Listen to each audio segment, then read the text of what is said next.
Hello friends, DSC prepare అవుతున్న వారు, అలాగే ఏపీ టెట్ అర్హత సాధించిన వారు, అర్హత సాధించిన వారు కూడా మరి సైకాలజీ, పెడగాగి నుండి కొన్ని ఇంపార్టెంట్ బిట్స్ ఒకసారి పరిశీలన చేయండి.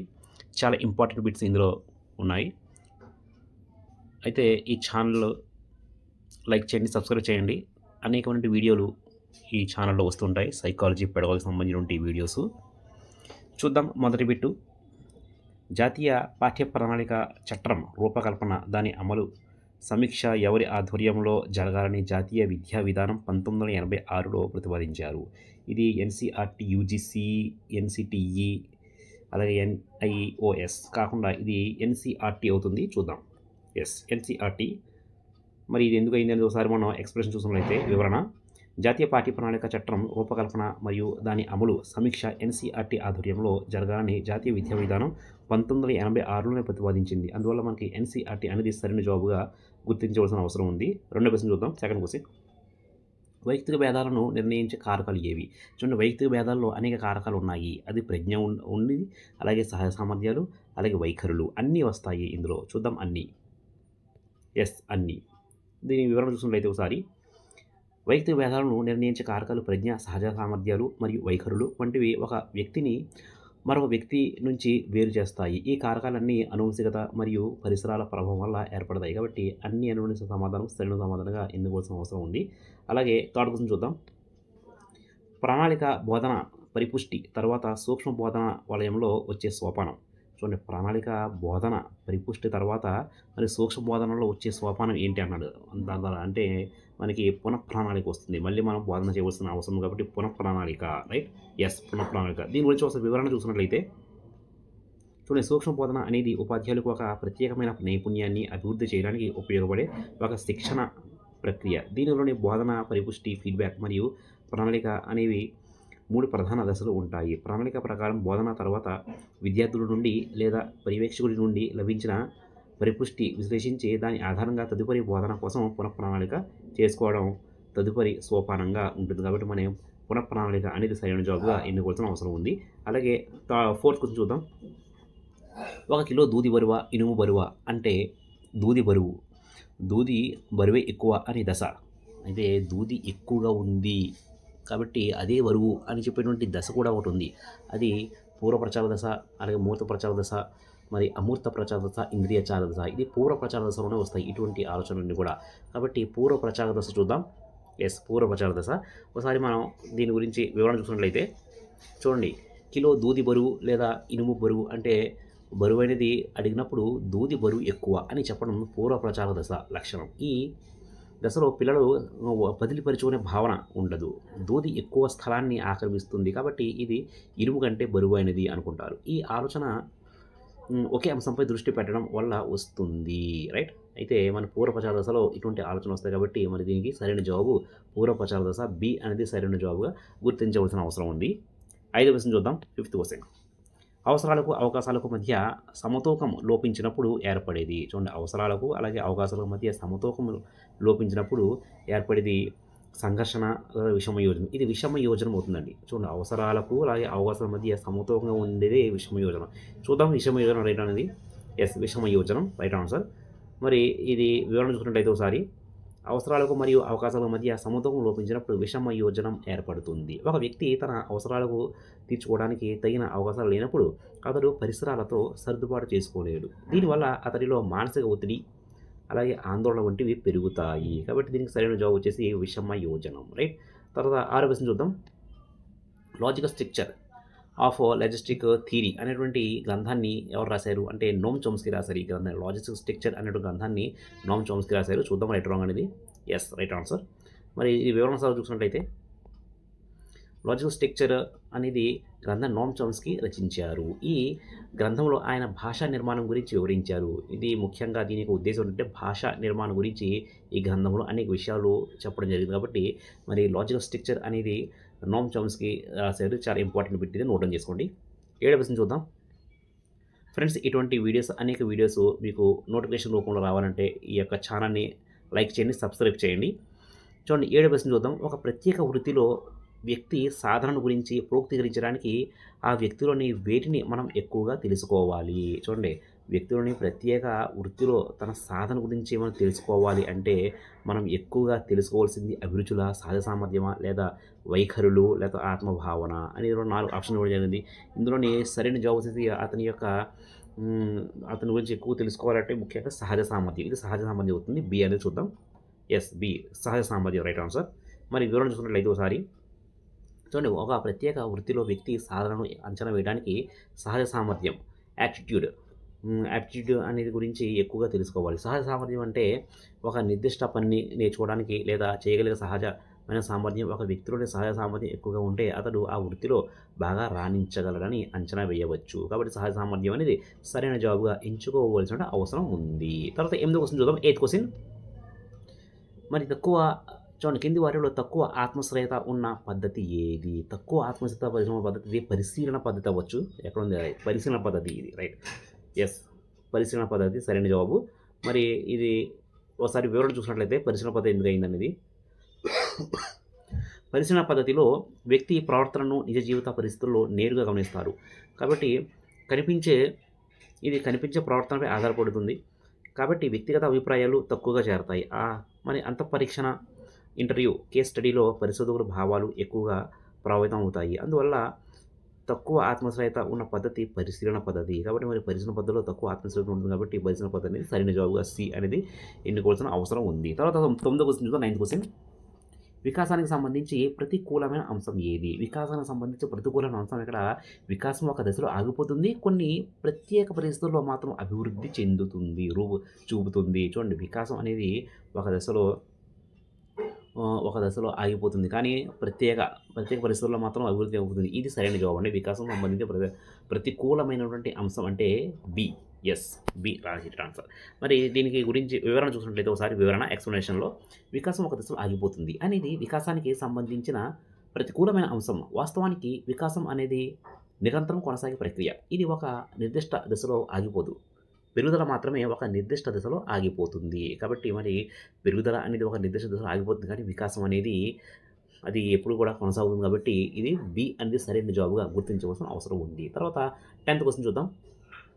గాంధీజీ తన గురించి తాను రాసిన గ్రంథం మై ట్రూత్, హిట్లర్ తనకు తానుగా రాసిన మెన్ క్యాంప్ మై స్ట్రగుల్ వంటి గ్రంథాలు ఆధారంగా వారి మూర్ఖత్వాన్ని అంచనా వేయడం ఏ పద్ధతి? చూడండి, వ్యక్తి గాంధీజీ తన గురించి తాను ఎవరి గురించి వారు రాసుకున్నట్టు గ్రంథాన్ని మనం స్వీయ చరిత్ర అంటాం. స్వీయ చరిత్ర తెలుగులో వస్తుంది బిట్టి, స్వీయ చరిత్ర అండి. ఇది చూద్దాం రైట్ రాంగ్ అనేది. ఎస్, స్వీయ చరిత్ర. వ్యక్తి అధ్యయన పద్ధతి కాదు, అలాగే ప్రభుత్వ పద్ధతి కాదు, పరిశీలన పద్ధతి కాదు. తన గురించి తాను రాసుకున్న గ్రంథం మై ట్రూత్. ఇట్లా ఎప్పుడైతే మై ట్రూత్ కావచ్చు, వేరే ఏదైనా కావచ్చు, కానీ తన గురించి తాను రాసినటువంటి గ్రంథమే స్వీయ చరిత్ర అనేటువంటి విషయాన్ని ప్రతి ఒక్కరు గుర్తించాలో చాలా ఇంపార్టెంట్ బిట్ అనేది నోట్ డౌన్ చేసుకోండి. దీని గురించి వివరణ చూద్దాం ఒకసారి. స్వీయ చరిత్ర పద్ధతిలో వ్యక్తి తన జీవితంలో జరిగిన సంఘటనలు, అనుభవాలు స్వయంగా రాసుకుంటాడు. ఈ గ్రంథం ద్వారా ఒక వ్యక్తి యొక్క ఆలోచనలు, భావాలు, మరి వ్యక్తిత్వం గురించి తెలుసుకోవచ్చు. గాంధీజీ, హిట్లర్ రాసిన గ్రంథాలు వారి సొంత జీవిత చరిత్రలు కాబట్టి వీటి ఆధారంగా వారి మూర్ఖత్వాన్ని అంచనా వేయడం స్వీయ చరిత్ర పద్ధతి అవుతుంది. కాబట్టి మనకి సరైన జవాబు స్వీయ చరిత్ర అనేది సరైన జవాబుగా ఎన్నుకోవాల్సిన అవసరం ఉంది. తర్వాత 11వ క్వశ్చన్ చూద్దాం. శిశువు తనలోని ఉద్వేగ పరిస్థితులు అనుసరించి తనను తాను ప్రేమించుకునే గుణమైన మరి నాస్తిజం ప్రదర్శించే దశ.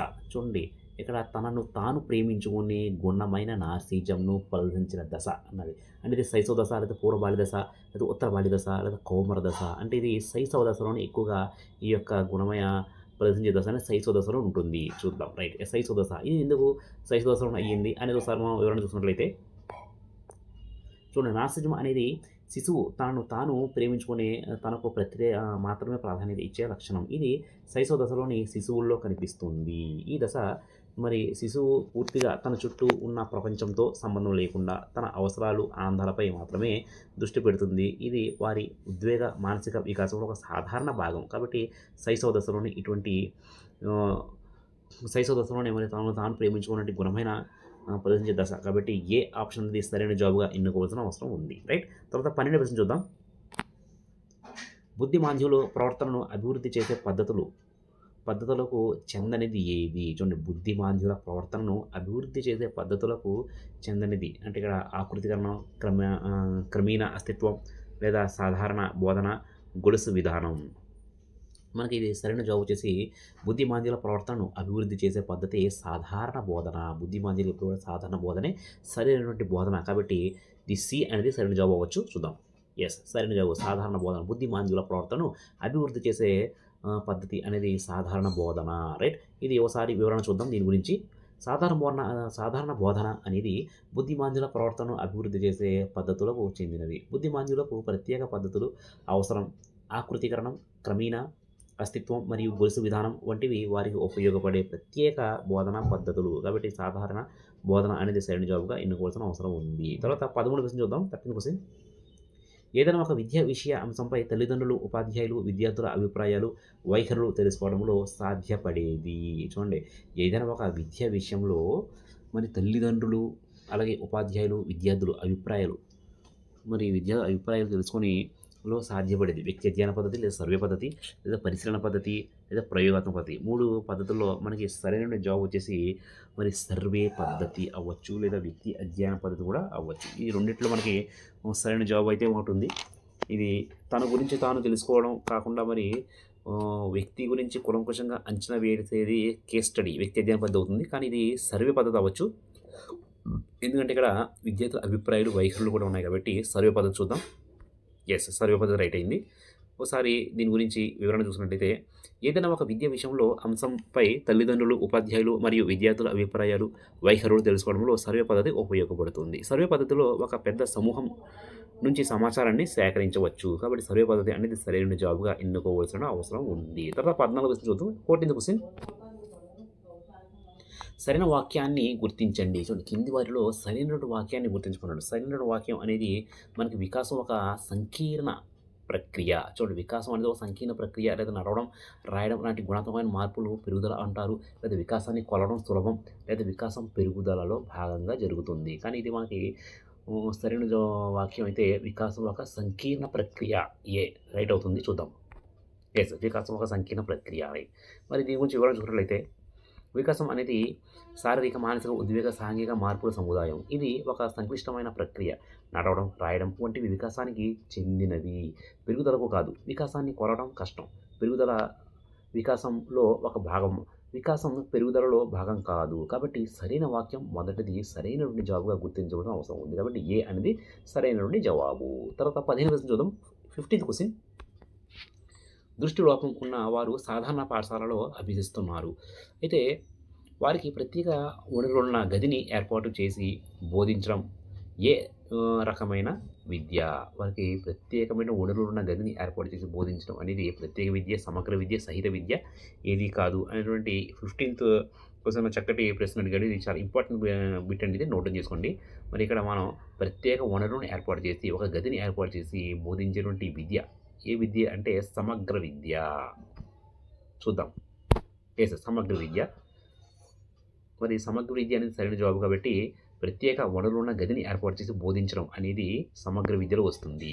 ఇది వివరణ చూసినట్లయితే ఎక్స్ప్లెనేషన్లో ఒకసారి చూడండి. సమగ్ర విద్య ప్రత్యేక అవసరాలున్న పిల్లల సాధారణ పాఠశాలలో చదువుకుంటారు. కానీ వారికి కొన్ని సబ్జెక్టుల కోసం లేదా కొన్ని నైపుణ్యాల కోసం ప్రత్యేక వనరులు గదిలో బోధన అందిస్తారు. ఇది ప్రత్యేక విద్య, సాధారణ విద్య కలయిక. మరి ఇది విలీన విద్యకు ఒక ముందడుగు. కాబట్టి ఇది సరైన జవాబు వచ్చేసి సమగ్ర విద్య. రైట్. తర్వాత 16 క్వశ్చన్ చూద్దాం. 16th question.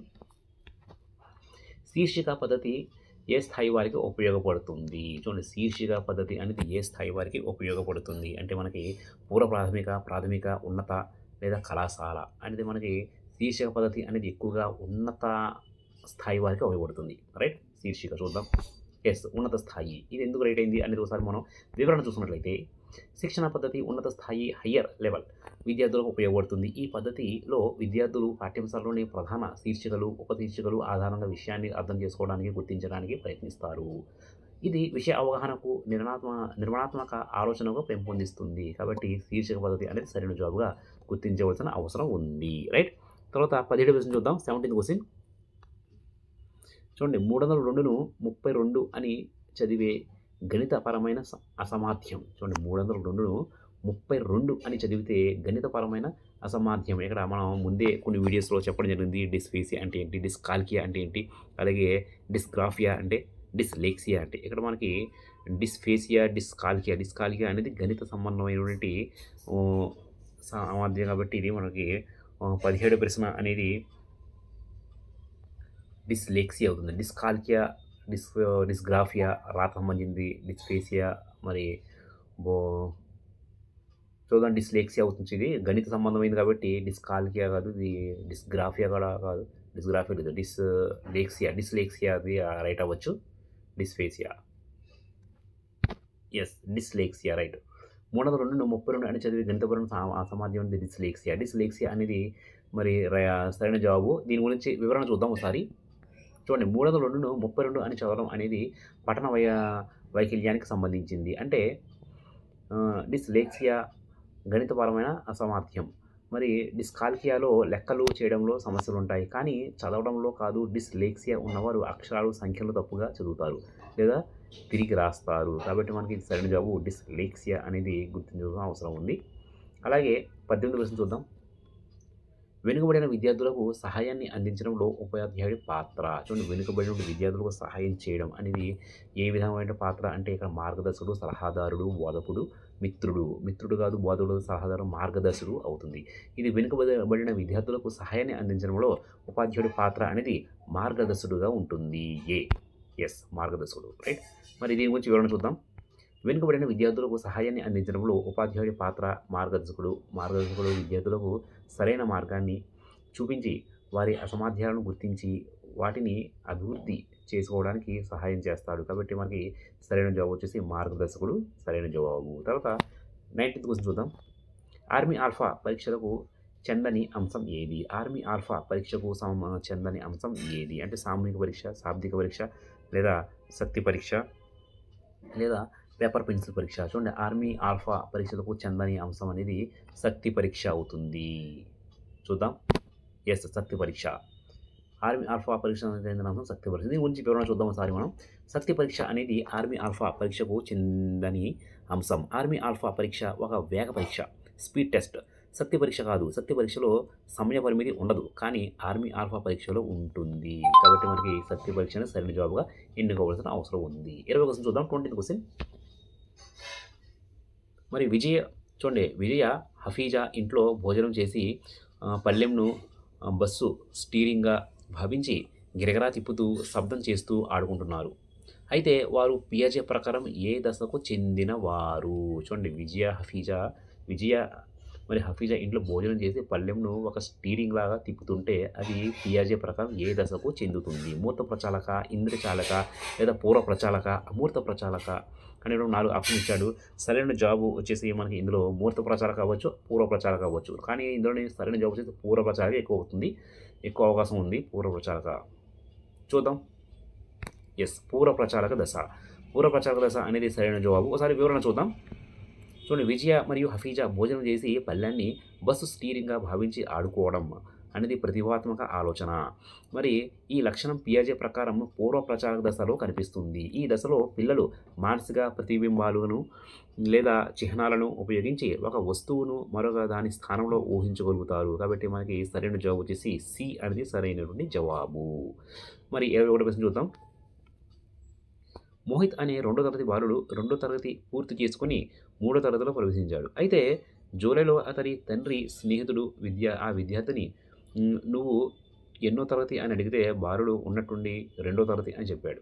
ఇది పావలో ఏ రకమైనటువంటి నిబంధన నియమానికి సంబంధించింది? పునర్ఫల నియమం, విలుప్తీకరణం, సామాన్యీకరణం, అలాగే ఐక్య సిద్ధ స్వాస్థ్యం అనేది చూసినట్లయితే మనకి 21% జవాబు. మరి అయత్న సిద్ధ స్వాస్థల్యం చూడండి ఇక్కడ బాలుడు ఉన్నట్టుండి 2వ తరగతి అని చెప్పడం అనేది బాలుడు ఉన్నట్టుండి 2వ తరగతి అని చెప్పడం అనేది ఇక్కడ ఆయత్న సిద్ధ స్వాస్థల్యం అవుతుంది. చూద్దాం.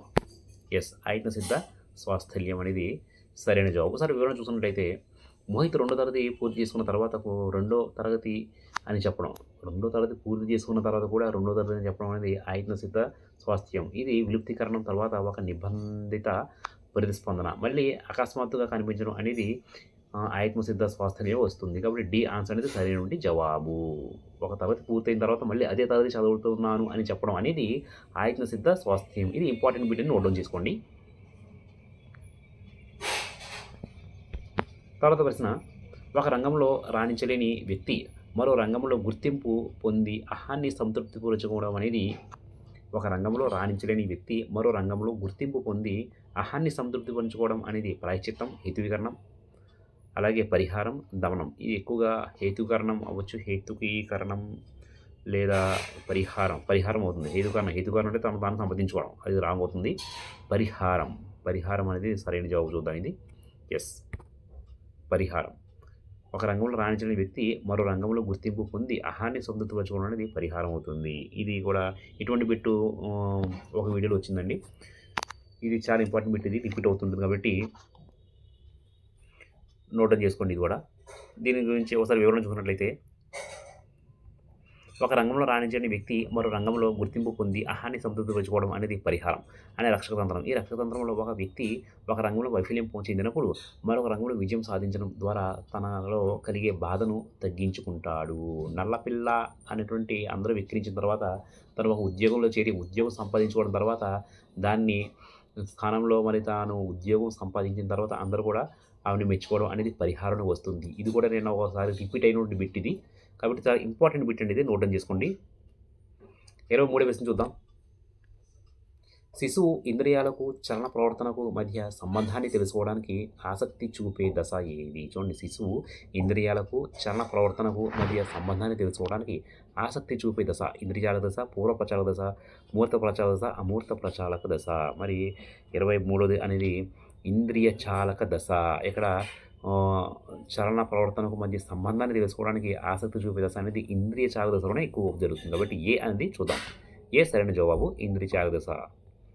వివరణ చూసినట్లయితే, శిశువు ఇంద్రియాలకు మరియు చలన ప్రవర్తనకు మధ్య సంబంధాన్ని తెలుసుకోవడానికి ఆసక్తి చూపే దశ ఇంద్రియ చాలక దశ అంటారు. ఈ దశలో పిల్లలు తమ ఇంద్రియాలను ఉపయోగించి లోకాన్ని అన్వేషిస్తారు మరియు చేతి కదలికలు, వస్తువులను పట్టుకోవడం వంటి చలన ప్రవర్తన ద్వారా అభ్యసనం చేస్తారు. ఈ దశలో అన్వేషణ అంతా ఇంద్రియాల చలన ద్వారానే జరుగుతుంది. కాబట్టి మనకి సరైన జవాబు వచ్చేసి ఏ ఇంద్రియ చాలక దశ అనేది గుర్తించడం అవసరం ఉంది. తర్వాత 24వ క్వశ్చన్ చూద్దాం. 24th question. ఫ్రెండ్స్, ఈ వీడియో మీకు నచ్చినట్లయితే, ఇందులో కంటెంట్ మీకు నచ్చినట్లయితే షేర్ చేయండి, సబ్స్క్రైబ్ చేయండి. మరిన్ని వీడియోలు తీయడానికి నాకు ఎక్కువగా అవకాశం ఉంటుంది. చూద్దాం. 24వ ప్రశ్న. ఆఫ్రికా ఖండంలోని ప్రజలు నల్లగా ఉంటారు. వారికి జన్మించే సంతానం ఎరుపు రంగులో ఉంటే మరి ఈ పరిస్థితి గ్రేగర్ మోండల్ ఏ అనువంశిక సూత్రానికి సంబంధించింది? వైవిధ్య నియమం, సారూప్య నియమం. ఇది వైవిధ్య నియమం. చూడండి, ఆఫ్రికా ఖండంలో ప్రజలు నల్లగా ఉంటారు, వారికి జన్మించే సంతానం ఎరుపు రంగులో ఉంటే అది వైవిధ్య నియమంలో వస్తుంది. చూద్దాం. ఎస్, వైవిధ్య నియమమే. వైవిధ్య నియమం కాదు, వైవిధ్య ప్రతిగమన నియమం నేను అనుకున్నాను, కానీ వైవిధ్య నియమం నేను గెస్ చేసింది అయితే వైవిధ్య నియమం గెస్ చేసాం, కానీ మనకి ఇది ప్రతిగమన నియమం. ఎందుకు ప్రతిగమన నియమం అయింది ఒకసారి మనం వివరణ చూద్దాం. చూడండి, ఆఫ్రికాలోని నల్లని ప్రజలకు మరి ఎరుపు రంగు శిశువు జన్మించడం అనే ప్రతిగమన నియమం సంబంధించింది. ఈ నియమం ప్రకారం అధిక తెలివితేటలు లేదా లక్షణాలు ఉన్న తల్లిదండ్రులకు సగటు లేదా అంతకంటే తక్కువ స్థాయి తెలివితేటలు ఉన్న పిల్లలు జన్మించడం అంటే మరి ఉన్నతమైన లక్షణాలు సంతానంలో సగటు స్థాయికి తిరోగమనం చెందవచ్చు. ఇది అనువంశికతలో జరిగే ఒక సహజ సిద్ధమైన తిరోగమన ప్రక్రియ.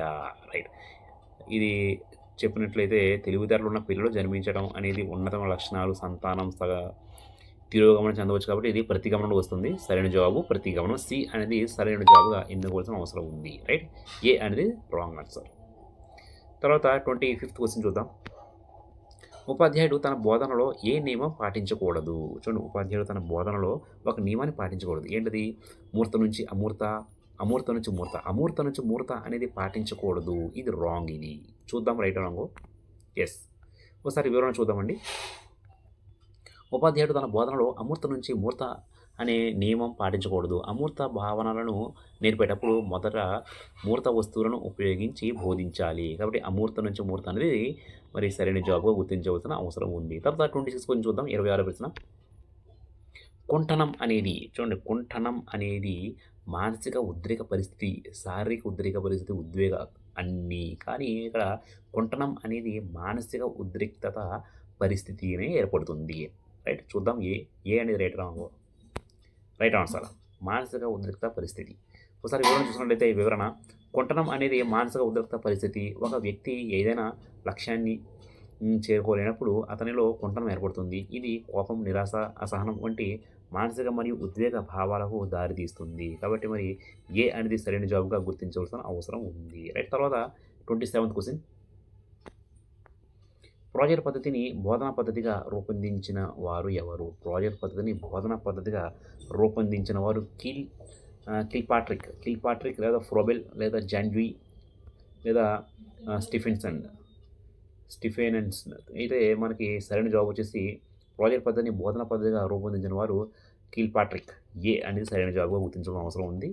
ముందు కూడా ఈ బిట్ అనేది ఒక వీడియో వచ్చిందండి. ఇది కూడా చాలా ఇంపార్టెంట్ వీడియో, నోట్ డౌన్ చేసుకోండి. ఎస్ కిల్పాట్రిక్ ఏ అనేది సరైన జవాబు. ఒకసారి మనం వివరణ చూద్దాం.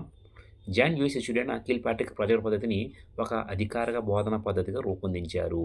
ఇది విద్యార్థులు తమకు ఆసక్తి ఉన్న ఒక నిజ జీవిత సమస్యను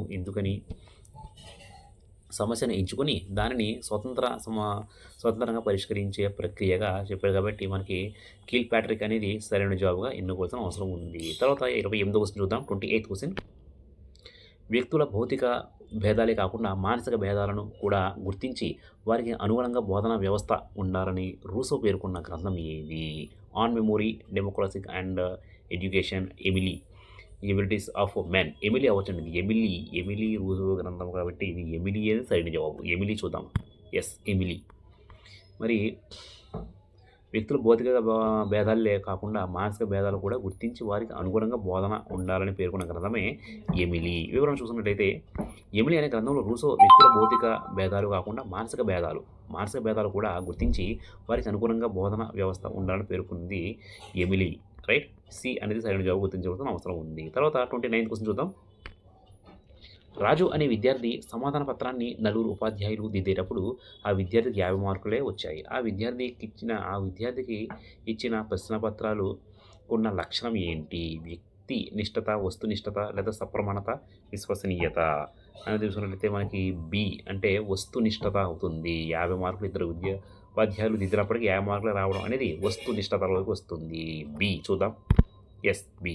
ఒకసారి మనం దీని గురించి వివరణ చూసినట్లయితే ఒక పరీక్షకు ఎంతమంది ఉపాధ్యాయులు దిద్దినా ఒకే మార్కు వస్తే ఆ పరీక్షకు వస్తునిష్ఠత ఉన్నట్లు. మరి వస్తునిష్ఠత అంటే ఒక పరీక్ష యొక్క స్కోరింగ్ వ్యక్తిగత అభిప్రాయాలు, పక్షపాతం, ప్రభావితం లేకుండా ఉండటం. ఇది ఉత్తమ పరీక్షా లక్షణం ఒకటే. కాబట్టి మనకి సరైన జవాబు వచ్చేసి వస్తునిష్ఠత అనేది సరైన జవాబు. తర్వాత చివరి ప్రశ్న చూద్దాం. And animal intelligence. చూడండి, ఇది చాలా ఇంపార్టెంట్ బిట్ ఇది. అండ్ యానిమల్ ఇంటెలిజెన్స్ అనేది గ్రంథ రచయిత బ్రూనర్ స్కిన్నర్ థార్ండైక్. ఇది థార్ండైక్ అవుతుందండి. థార్ండైక్ అనేది అండ్ యానిమల్ ఇంటెలిజెన్స్ అనే గ్రంథాన్ని రాయడం జరిగింది. నా వీడియోలో గ్రంథాలకు సంబంధించినటువంటి రచయితకు సంబంధించినటువంటి ఒక వీడియో కూడా ఉంది నా యొక్క ఛానల్లో. చూడండి, దాని గురించి కూడా నేను వీడియో చేయడం జరిగింది. ఏ గ్రంథాన్ని ఎవరు రాశారు అనేది ప్రతిదీ కూడా చాలా చక్కగా అందులో ఇవ్వడం జరిగింది. ఒక గ్రంథంలో గ్రంథాలు, గ్రంథ రచయితలు అనేది ఒక వీడియో చేయడం జరిగింది. మీరు చూడండి, అది కూడా చాలా ఇంపార్టెంట్ వీడియో అది. చూడండి, అండ్ యానిమల్ అండ్ ఇంటెలిజెన్స్ అనేది థార్ండైక్ చూద్దాం. ఎస్ థార్ండైక్ అనేది సరైన జవాబు. వివరణ చూసుకున్నట్లయితే మరి అండ్ యానిమల్ ఇంటెలిజెన్స్ అనే గ్రంథాన్ని థార్ండైక్ రచించారు. ఈ గ్రంథం ఆయన యత్నదోష అభ్యాసన సిద్ధాంతం గురించి వివరించారు. కాబట్టి మనకి సరైన జవాబు వచ్చేది థార్ండైక్. మరి మనకి ఇందులో ఎన్ని స్కోర్ అయ్యాయి అనేది కూడా ఒకసారి చూద్దాం. స్కోరింగ్ సబ్మిట్ చూద్దాం. రైట్ 29 క్వశ్చన్స్ అనేవి మనకి 29 అనేది రైట్ అయింది. ఒకటి మనకి బై మిస్టేక్ అది రాంగ్ అయింది.